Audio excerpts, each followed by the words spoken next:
Hey, everybody, welcome back to the SkyLounge podcast, episode number 335 on the One Piece fandom in this brain.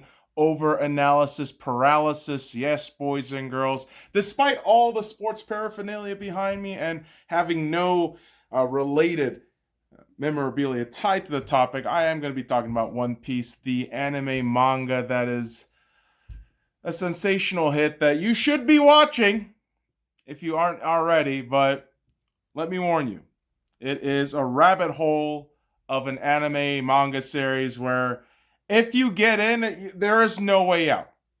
Like, once you are one of us, you are one of us. And there's no normality after that.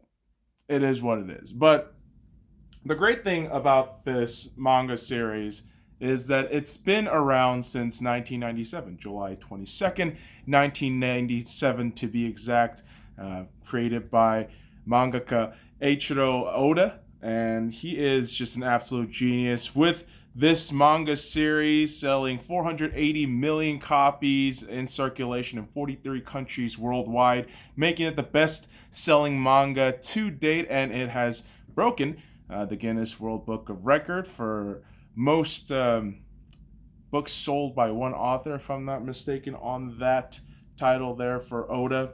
But it's a sensational piece of reading if you guys can get into it. And I know, at this point, I'm just stating these numbers, yet describing nothing about it. But the thing is, when you have a piece of IP that has over 1,015 chapters at this point, 977 episodes, there's already a whole load of shit that has been said that, I mean, it feels redundant to talk about, like, what, One Piece is. Obviously, if you don't know, then allow me to just briefly explain. It's a journey, an adventure about a boy who wants to become the Pirate King, and yeah, that's really the most basic form of it. And so far, can't do my math here right now, like 24 years in, I mean, we're still not even close to the end, it feels like. I mean, I know Oda, did he say, 4 to 5 years last year or this year, right? But still a long ways away for this anime manga to end. And with good reason, because there's such a deep world building part in this series that it just sucks you in, especially once you get past the initial, I would say, 400 some chapters, which for some people, you don't really have a lot of patience for, of course, especially if you were reading this shit week to week. But I feel if you're reading week to week, you're more engrossed in it, you feel more, shall we say, obligated to go ahead and read it. But if you read in bulk, you tend to stop for a while, you put it on hiatus, and then never let it see the light of day, which is what happened to me, because back in around 2008 or 2009, when I was still around in high school, around senior or junior year, I was introduced to One Piece either like just kind of out of curiosity, or it was one of my boys, Josh, out there, who is an avid One Piece fan. And when I got into it, I thought, okay, well, the music's really great. I mean, there's all these openings, and currently at this point, around June 6th, 2021, there are 23 opening songs and 18 ending songs in the anime series. And the music is really what kind of got me into it, because one of my all-time favorite K-pop bands, back when I used to fucking worship the shit out of K-pop, they sang the 2 opening songs back to back. Yeah, I think that might have been around 2008 or 2009. And they already sang an ending song a couple years back. And so I figured, One Piece is associated with these guys. Well, I might as well check it out. I mean, all these things coming into influence, I'll start checking it out. And I kept reading for a good long while. And it was around, I want to say chapter maybe like 400, I might have stopped. And that was a mistake on my end because, I mean, the series got continually better. Which, if you've read any of the initial chapters of One Piece and you can distinctly remember like how good arcs like Water 7 Ennis Lobby is, which is where I stopped initially, it gets better. And it's one of those series where, because you add more layers and more lore to the story and more context and more depth, it just makes the world feel more palpable each and every time you read it or watch it. And so I'm here to fanboy about the shit today, boys and girls. And I mean, if you can't tell already, I mean, this is one of my all-time favorite series out there.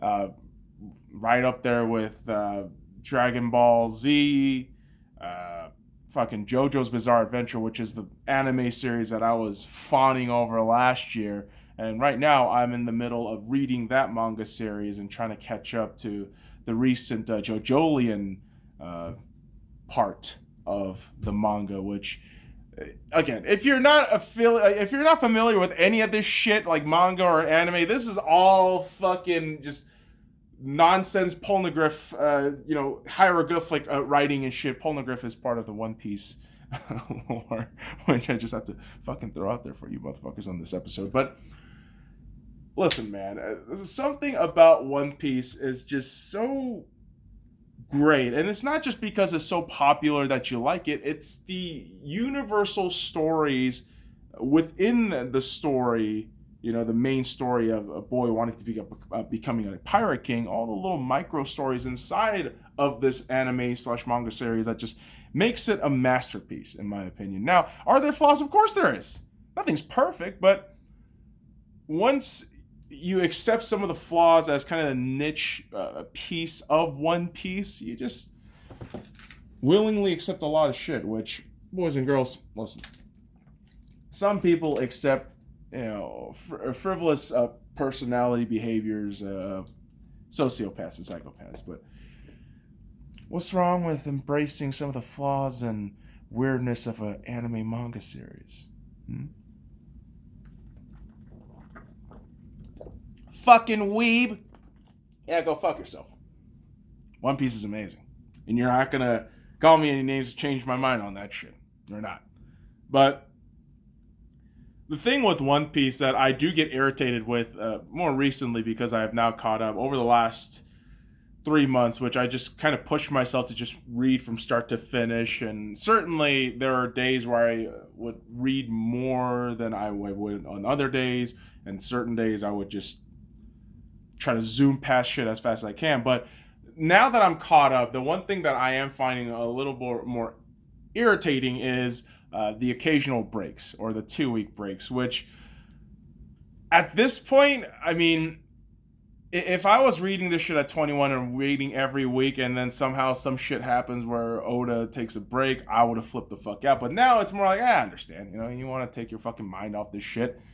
you need some more creative juices flowing, and in order for you to do that, you need to get away from the very thing that you've just been tunnel visioning through, and you need more inspirations. I totally get it, Oda, but it is one of those points of irritance, which is it feels like a first world problem complaint, because hey man, you're getting these fucking manga translations at light speed because of the way the world works now. I mean, imagine trying to read One Piece back in the late 90s, like 1998, where, I mean, trying to get even a translated version of like the One Piece volume or manga was difficult enough as it is, and you would have to go out of your way to maybe acquire the Japanese version, learn Japanese and all that shit. But the convenience of the world, baby, this is where we're at. And this is one of these things where despite my hatred towards modern society and all the stupid shit that it has to offer, technology like that, where I could just instantaneously read my manga at will, is a beautiful thing. And yes, much like the pirates of these series, I mean, we try to emulate such behaviors and in order to share and enjoy the art It's not right. It's not right, boys and girls. It's not right. No, no. Am I only speaking for myself? Oh no, I might not be. Lots of implications there, but let's not delve too much into that. But let's delve into One Piece and why it's so good. I mean, there's many reasons. There's many reasons, and why there's about 31 or so arcs in the story right now. And for me, it mainly has to do with the fact that the main characters are just great. Now, the Straw Hat crew, which is part of Luffy, the main characters, side characters, and guys who are with him, Straw Hat crew is comprised of 10 pirates, and yeah, I mean, did they already reveal that in the anime with Jinbei? They probably did, but I don't give a fuck. Because there are 10 members in the Straw Hat pirate crew, if you're not counting the Straw Hat pirate fleet alliance with Bartolomeo, Cavendish, Haryudin, all those guys, or Lumbus, shout out to Lumbus. But you got 10 characters, 10 quote-unquote main protagonists in the Straw Hat pirate crew who are such fun characters in and of themselves, but let's name them all, starting with Luffy, Zoro, Nami, Usopp, Sanji, Chopper. Did I write Nami again? What a fucking moron. I meant to put fucking Robin, Nico Robin, Frankie, Brook, and Jinbei. Sometimes, boys and girls, my brain goes poo-poo, but certainly I am not the only one whose brain goes poo-poo, because there's a lot of these characters whose brain are certainly poo-poo, but the way they interact with each other and the way they interact the world through the events that happen and the way they move around within the story, I mean, it makes them so great. Like Luffy is kind of an all-around dum-dum, but also the captain. Yet he's so strong-willed, so powerful too, and such a lovable rascal that you just can't help but cheer for the guy, even if he does some dumb shit like, say for example, eat up all the meat in the fucking crew cabin and then ask about why money is a problem. the simple disconnect of, wait, money equals buying meat equals me eating equals me being full? Wait, why do we need money? Like, that's the kind of shit where you think Luffy's such a fucking moron, but he's getting shit done as a captain. But because he has these supporting characters like Zoro, who is a super, super popular character, even as the quote-unquote vice captain of the Straw Hat pirate crew, who, insanely strong swordsman, holds 3 swords, 2 on his arms and 1 in his mouth. And because of his lack of sense of direction, it makes him very human, but at the same time, he's just an all-around beast who is able to be also the conscience of Luffy whenever he struggles or is emotionally vulnerable. He's kind of the stoic, all around, let's just get shit done kind of guy. And you have that persona kind of tied in balance with a character like Nami, the navigator of the Straw Hat pirate crew, who is an interesting personality, shall we say, who Taz manipulative, kind of a bitch, but very caring about the people who are either bullied or feels that if there is some sort of unfairness that she has to try to rectify within her abilities, with her crew's abilities, and makes her very just awesome.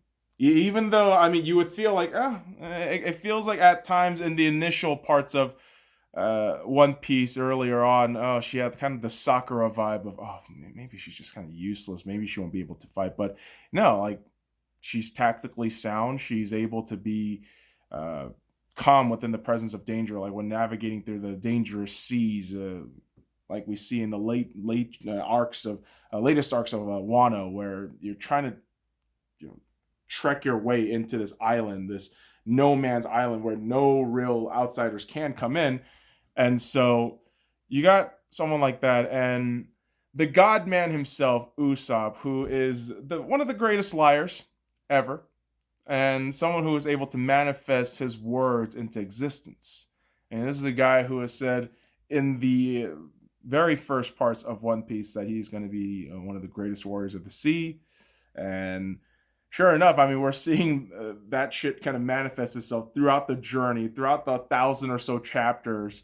And Usopp, with his sniping abilities, with his ability to just discern situations, despite him being one of the more weaker, quote unquote, weaker members of the Straw Hat crew, just makes him such a lovable character. I mean, there's always these little tiny things that just makes every single one of these characters so fucking lovable. They're so great.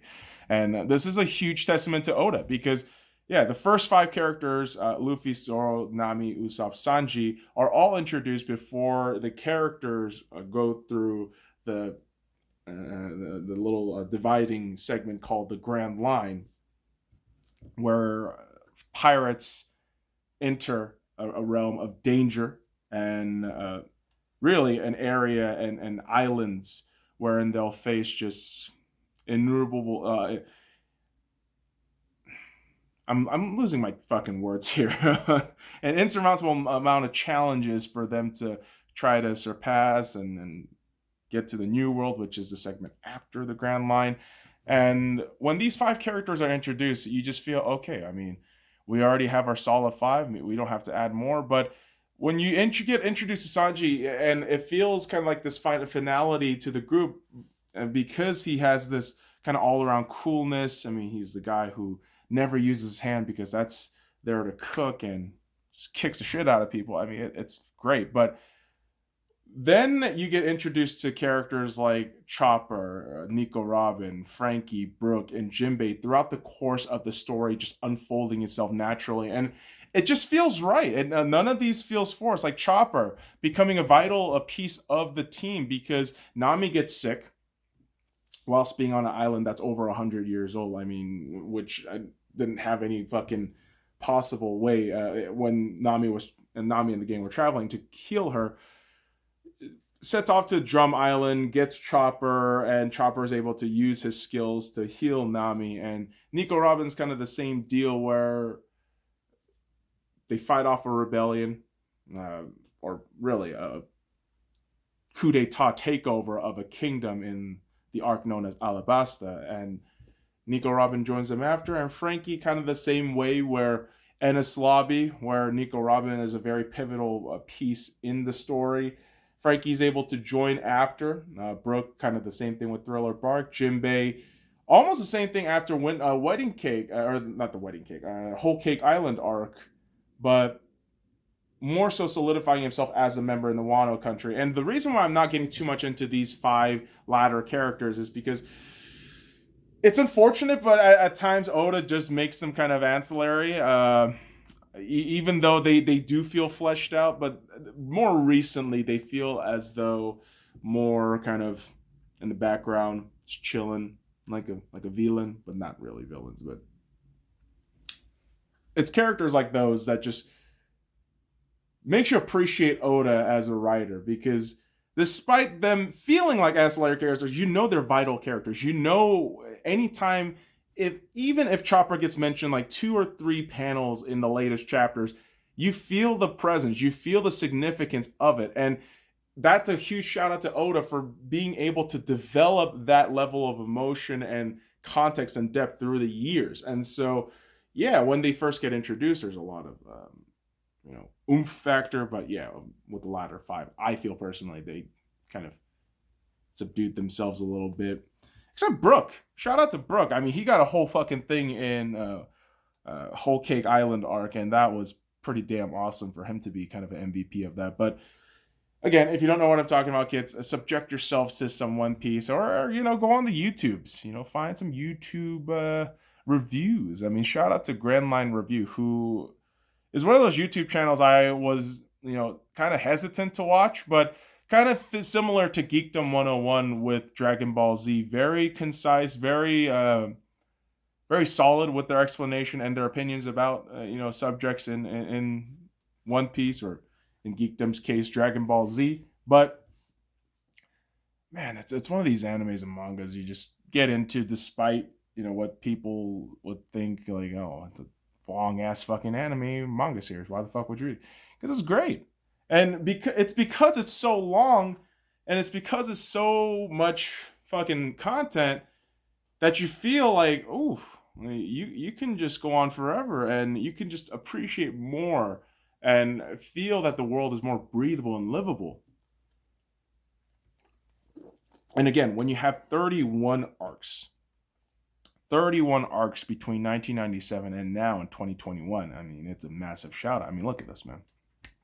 Let me list you 31 of these fucking things. And it's going to take a while, but trust me, it's crazy when I read these out and thinking about how 24 years of writing has just fleshed itself out to 1,015 chapters, 977 episodes, and it's still fucking amazing. It's still good, One Piece. And again, I'm somebody who, after hiatus for years, went ahead and just fucking read through all of One Piece in about a few months, and holy crap, just fantastic. And yeah, you start with Romance Dawn, Orange Town, then Syrup Village, Baratier, Arlong Park, Logue Town, Reverse Mountain, Whiskey Peak, Little Garden, Drum Island, Alabasta, Jaya, Skypia, Long Ring, Long Island, Water 7, Ennis Lobby, Post Ennis Lobby, Thriller Bark, Sabati. You know what? I'm going to go with the Japanese way. Shabodi, Archipelago, Archipelago. I can't even fucking say that word at times. There are certain words I just suck at pronouncing, and I'm going to just willingly admit that shit. But you also have Amazon Lily, Marineford, Post-War, Return to Shabodi, Fishman Island, Punk Hazard, Dressrosa, Zoe, Whole Cake Island, Liberty, or Reverie, and Wano Country. And these arcs, when just read separately, you think, what the fuck is any of that shit? But once you read it, once you just kind of contextualize where everything is at and how long certain chapters are, how many like developments it took to get to where we are now, and how many arcs like just have such little minute details that fleshes itself out maybe 600 chapters later, it's fucking mind-boggling stuff. And not only is it these little details of stories and narratives that flesh out, but it's the themes and motifs that always just seem to always be prevalent in Oda's writing. And it makes the reading that much more enjoyable when there is this theme, where there is this kind of philosophy behind just, what people just simply perceive to be simple drawings or animation, right? But one of the more, I would say, persistent and consistent theme, and that something that I really gravitate towards, is the idea of freedom. And it's something that Monkey D. Luffy, the main character of One Piece, is a huge proponent of when he wants to be Pirate King. And a lot of people, when they assume the word Pirate King, it's to reign over all the pirates as some sort of, region, like a fucking king, like an emperor or some shit. But for Luffy, it's just being the most powerful in order to just being free, right? Attaining power to be free, or at least in the most simplified sense, that's how he would explain it. Or that's how he would explain it in the way I would explain it, right? His word through my explanation, which is a weird fucking way to say it, but freedom is the very idea that Luffy just embodies all throughout this series, and he is just living version of freedom. And of course, it does come with risk. I mean, it does come with risk. Of course, freedom does, boys and girls. And it shows in Luffy's, trials and tribulations throughout the series. I mean, the man gets stabbed, poisoned, goddamn near impaled, and, so many other things, drowned, I mean, choked in the air, all that shit.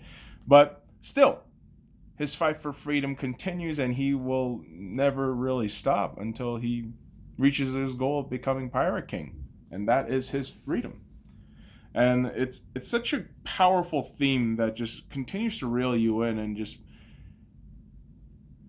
makes you appreciate good manga that makes you kind of think about shit, right? It makes you really question yourself, your values, your world that you live in. And certainly Oda